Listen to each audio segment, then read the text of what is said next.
All right, guys, today we're going to work on some standing poses, particularly a warrior sequence. So we're gonna put a few poses together. Now, as you are working through some of this stuff, if you want to go back to the video on the cat-cows and the sun salutations to warm up your body, maybe do a little breath work, some calming down to really come out of whatever you were doing and really become present on the mat and in your body, that would be a great place to start. But maybe you're just watching this for information today, and that is perfectly okay.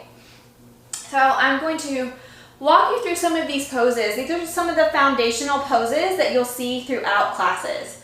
So when you see them later on and some of our beginner flows, you'll be familiar with how to set yourself up. So the first pose I'm going to come into is Warrior 1, Virabhadrasana 1.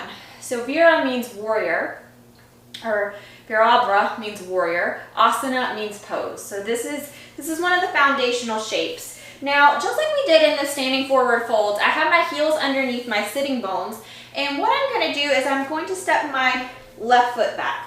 So Virabhadrasana 1 on the right side.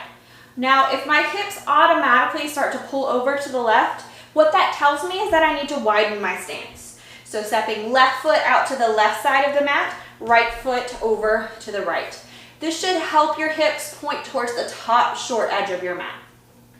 My left foot is flat on the floor. So my left toes are turned slightly out to the side, but you want to adjust that based on the space that you have in that back leg. So if it's a little bit tighter, that's going to inform your angle. Also, whether or not your hips naturally, internally, or externally rotate. Neither one is wrong, it's just unique to you. So just checking in, if you feel any twinges in that knee, adjust the rotation of that foot. Now I'm gonna lunge down into that right upper thigh, but I don't want my knee to come over my toes. So staying in my alignment, low ribs over the top of my iliac crest, that hip bone in my pelvis.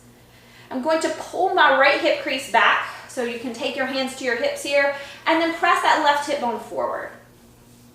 Finding a foundation, I'm pressing into the pinky toe side of my right foot, the base of the big toe, the center point of the heel, and the exact same on the left foot.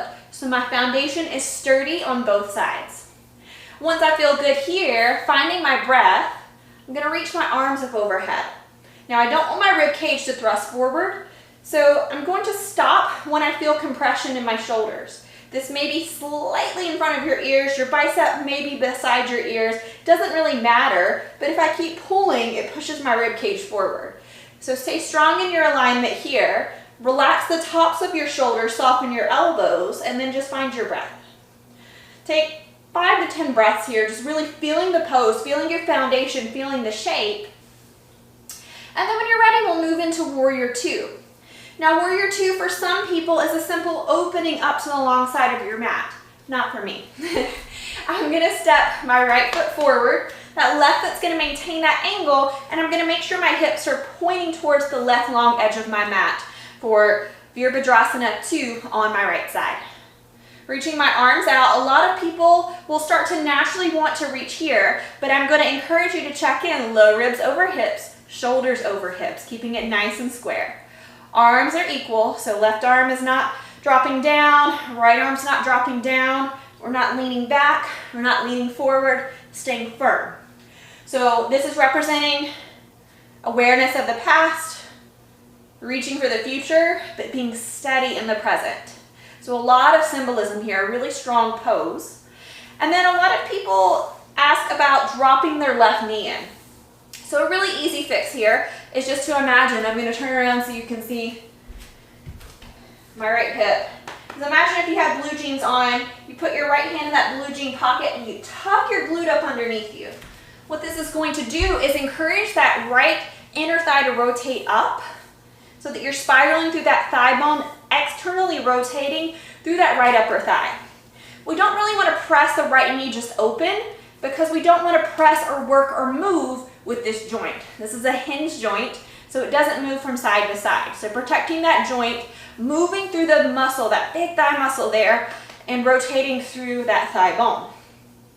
Once again, pressing into the big toe, the pinky toe, center of the heel on both feet. Really strong, both legs are working, reaching it out. Warrior 2. All right, from here we're going to move into warrior three. We're going to start in a standing position just because it's a little bit easier to get this left leg back into internal rotation. So once again, we'll work on right side. So I'm going to find my foundation in the right foot. I'm going to grab my blocks here so I can show you a supported warrior three first. If you do not have blocks, feel free to use a table, a desk, a chair, or a wall. But I'm going to go ahead and reach down towards these blocks. So I'm not gripping, just lightly touching them. Left toes will reach straight out behind me. Now my natural tendency to try to lift that left leg all the way up is going to be for my left toes to wave out to the side. But once again, I want to wrap that left inner thigh in, all 5 toes point down towards the ground. So if you want to just leave the toes on the ground and just feel what it feels like to just kind of balance on the right foot as you develop strength, that's perfectly fine. What you don't want to do is to dump into your upper body. Keep it lifted and light. Belly button draws in and gradually lift that left foot. It does not have to be up to hip height. It's going to be largely dependent on when you meet muscular tension. All right, if you're ready, you can reach your arms forward. Chest is lifted, open. You're creating space here. Relax your shoulders. Belly button in, keep that right knee soft, using muscle, not joint here. And again, play for 5 to 10 breaths. And then you can come back together. Do it again on your right side, or you can try it on your left. Going back through this video, the same alignment principles apply to the other side, but I will remind you once again that we are asymmetrical beings, so it may look and feel a little bit different, and that is uniquely you and A-okay. All right, guys. I will see you in the next video. Until next time, namaste.